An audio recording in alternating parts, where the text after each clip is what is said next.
Does your greens drink contain gluten? If you're somebody who has celiac disease or you are gluten sensitive, also known as non-celiac gluten sensitivity, ingesting gluten is a very serious matter. It's not about, well, I do my best. If you are truly celiac, you're truly gluten sensitive, it is truly a zero tolerance policy. So that means it's not about the quantity, it's about the quality. Are you getting any?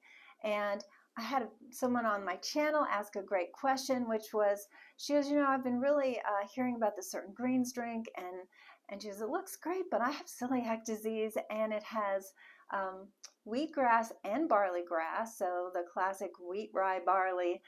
There are other grains as well you need to look into, but she said, how could this possibly be gluten-free when it has wheatgrass and barley grass? And so it's not that the company is lying. Companies can't do that. Gluten, fortunately, is very well monitored, but here's the deal. When the grain is forming, it starts as a grass before it develops seeds. So at up to a harvesting of 10 days to 2 weeks, that's only a 4-day window, at that point the gluten has not developed because the seed has not developed. You're on day 15, then all of a sudden there's gluten. So it's a very narrow window, and personally that's what makes me nervous. So when the companies have, they're doing their due diligence and they're testing their product, it's less than 20 parts per million of gluten, which in the US is what you're allowed to claim that your product is gluten-free, as long as it's less than 20 parts per million. In Europe, it's 10 parts per million. I don't know all the countries around the world. I just happen to know Europe, it's 10 parts per million, which even better, more restrictive. But you know how it goes. Companies like, oh my gosh, sorry, and that sorry is sure, they feel bad about it, but what's happened to you and your health? So here's my recommendation: is there's a lot of greens drinks, powders. I think it's better to just make a smoothie if you can, but don't buy anything that has any sort of grass in it from a grain that's glutinous. So the wheat and the barley are the classics.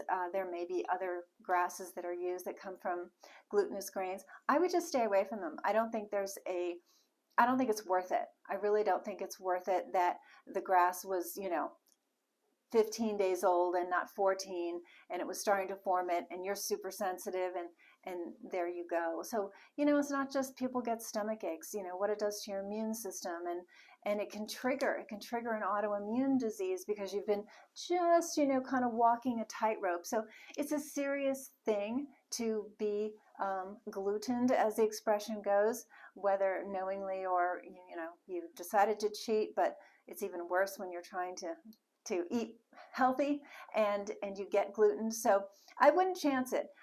Even if it's a dedicated gluten-free facility, that's definitely the safer way to go, but not when you're dealing with something that has this narrow threshold before it develops gluten. So that is for my subscriber who asked the question, but it's for everyone else as well. Please share this concept with people because the greens drinks are very popular, but I don't think it's something you should really play Russian roulette with if it's got any of those grains in it.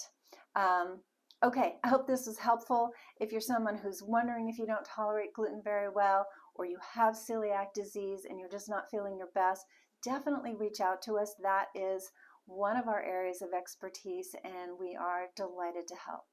I'll see you soon.